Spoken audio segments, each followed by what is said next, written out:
Texas barbecue is something legends are made of.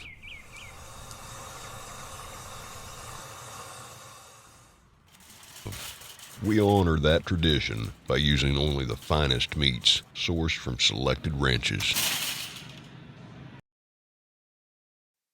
Using spice blends from around the world that took decades to perfect, we painstakingly prepare the meat.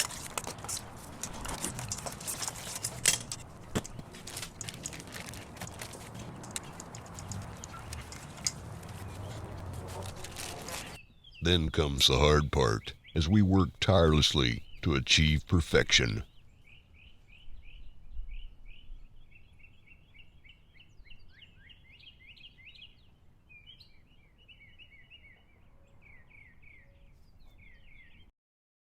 This is what it takes to produce the finest Texas barbecue. Hey guys, it's Mike with Mosquito Bite Mics, and today I want to welcome you back. We're going to continue our summer barbecue series, and today it's going to be all about brisket. We're going to do like a brisket 101.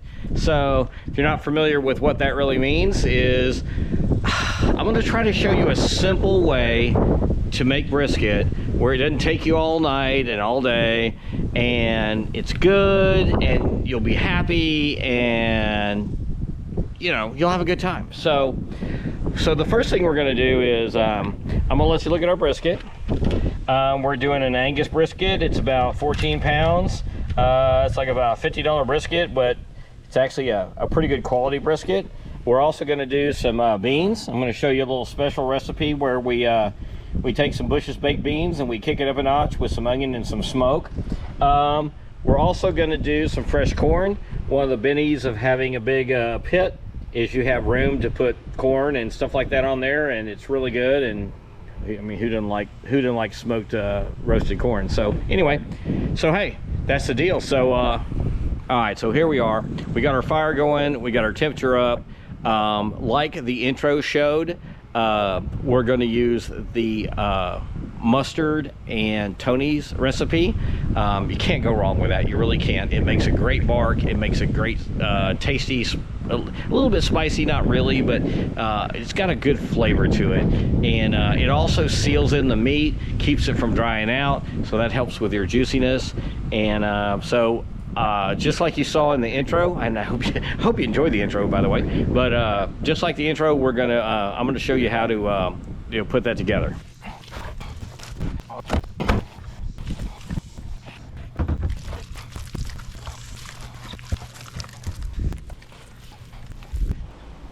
All right, so we're on the pit, and we're at 275, 250, 275.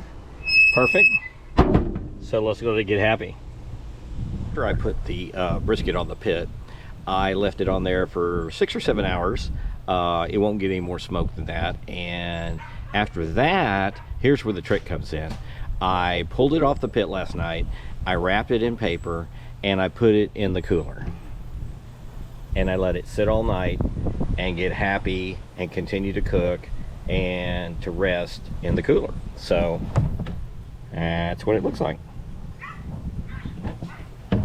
So now we're gonna unwrap that bad boy and cut into it and see what we actually have.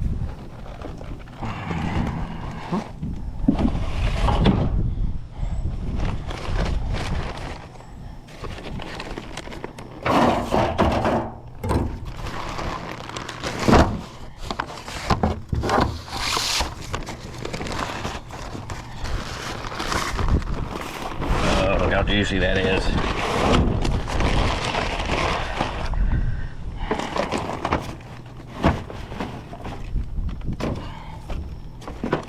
If you're wondering, it's still warm. So let's just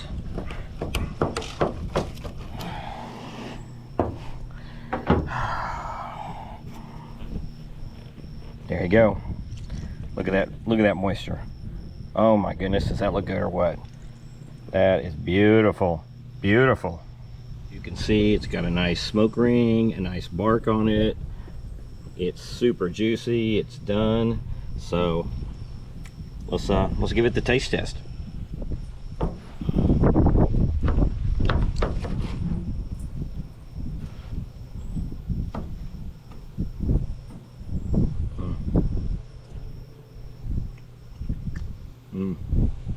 Wow. That's really good. The bark is really, really tangy this time. Might have put a little bit too much Stonies in that bad boy. But not only is it good, oh yeah, but that's exactly what done is supposed to look like.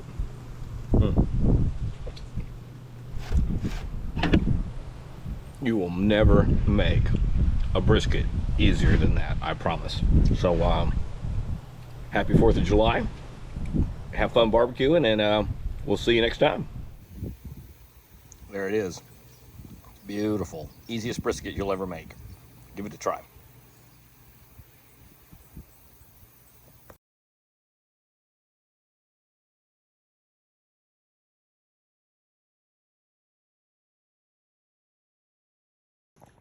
Use the best ingredients.